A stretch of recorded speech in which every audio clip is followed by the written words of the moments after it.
Okay sir, ನಿನ್ನೆ ನಾನು ನೋಡಿದೆ ತಾವು ನಮ್ಮ ಭೀಮಾ ಸಿನಿಮಾ ಬಗ್ಗೆ ಪ್ರೆಸ್ ಮೀಟಲ್ಲಿ ಮಾತಾಡಿದೆ ಅಲ್ಲಿ. ಸೊ ಆ ವಿಷಯದಲ್ಲಿ ಜಗದೀಶ್ ಗೌಡರಿಗೆ ಥ್ಯಾಂಕ್ಸ್ ಹೇಳಬೇಕು. ಈ ಸಿನಿಮಾನ ಪ್ರೊಡ್ಯೂಸ್ ಮಾಡಿ ಈ ವರ್ಷದಲ್ಲಿ ಒಂದು ದೊಡ್ಡ ಹಿಟ್ ಆಗಂಗೆ ಮಾಡೋದಕ್ಕೆ. ಆ್ಯಕ್ಚುಲಿ ತಾವು ಮಾತಾಡಿದ್ರಿ, ನಾವೆಲ್ಲ ನಿಮ್ಮನ್ನ ಫಾಲೋ ಮಾಡ್ಕೊಂಡು ಬಂದಿರೋರು ಸರ್. ನೀವು ಯಾವಾಗ ಡೈರೆಕ್ಷನ್ ಅಂತ ಬಂದ್ರೆ ಅವತ್ತು ನಿಮ್ಮ ಸಿನಿಮಾಗಳು ನಾವು ಕಾಯ್ತಾ ಇದ್ದವು. ಇವತ್ತು ಕೂಡ ನಿಮ್ಮ ಸಿನಿಮಾ ನಾವು ಒಬ್ಬ ಲರ್ನಿಂಗ್ ಡೈರೆಕ್ಟರ್ ಆಗಿ ಹೋಗಿ ನಿಮ್ಮ ಸಿನಿಮಾ ನೋಡೋಕೆ ನಾನು ಕಾಯ್ತಾ ಇದ್ದೀನಿ. ಇವತ್ತು ಅಭಿಮಾನಿಯಾಗಿ ಕೂಡ ಕಾಯ್ತಾ ಇದ್ದೀನಿ.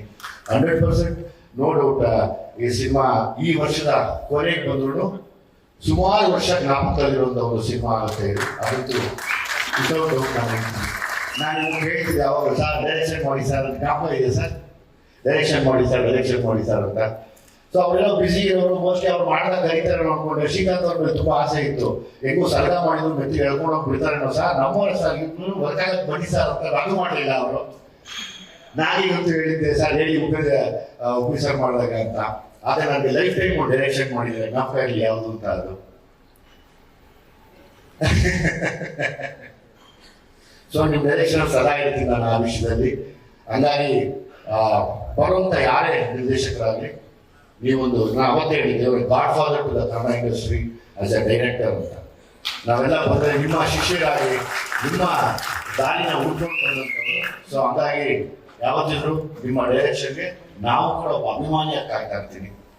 ಒಳ್ಳೇದಾಗಲಿ, ಒಳ್ಳೇದಾಗತ್ತೆ ಕೂಡ. Lahari sir, Velu sir, Srikanth sir, Shivanna ಯಾವಾಗಲೂ ಒಂದು ಫಂಕ್ಷನ್ ಹೇಳಿದ್ರು, ಶ್ರೀಕಾಂತ್ ಬಿಡಮ್ಮ ಚೆನ್ನಾಗಿ ಗೊತ್ತು, ಏನಿಲ್ಲ ಅಂದ್ರೆ ಹೋಗೋದು, ಏನೋ ಇದ್ರೆ ಮಾತ್ರ ಹೋಗೋದು ಅಂತ.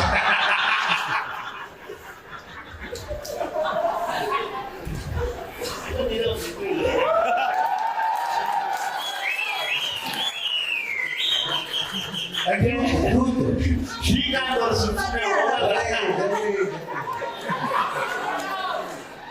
ಶ್ರೀಕಾಂತ್ ಇದರಿಂದ ಏನೋ ಒಂದು ಬೇರೆ ಲೆಕ್ಕಾಚಾರಣೆ ಆಗುತ್ತೆ, ಒಳ್ಳೇದಾಗತ್ತೆ ಕೂಡ.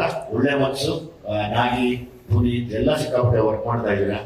ಉಪ್ಪಿ ಸರ್ನ ಅವರ ಆಲೋಚನೆಗಳು ತಕ್ಷಣ ನೀವು ಸಪೋರ್ಟ್ ಮಾಡಿ ಇವತ್ತು ಎಲ್ಲರೂ ದೊಡ್ಡ ವಿಷಯದಲ್ಲಿ ನಿಂತಿದ್ದಾರೆ. ಈ ಸಿನಿಮಾ ಖಂಡಿತವಾಗ್ಲೂ ಸುಮಾರು ವರ್ಷ ಜ್ಞಾಪಕ ಇಟ್ಕೊಳ್ಳುವಂಥ ಒಂದು ಅದ್ಭುತವಾದ ಪ್ಯಾನ್ ಇಂಡಿಯಾ ಸಿನಿಮಾ ಆಗಲಿ ನಾನು ದೇವರಲ್ಲಿ ಕೇಳ್ಕೊತೀನಿ sir. Thank you very much.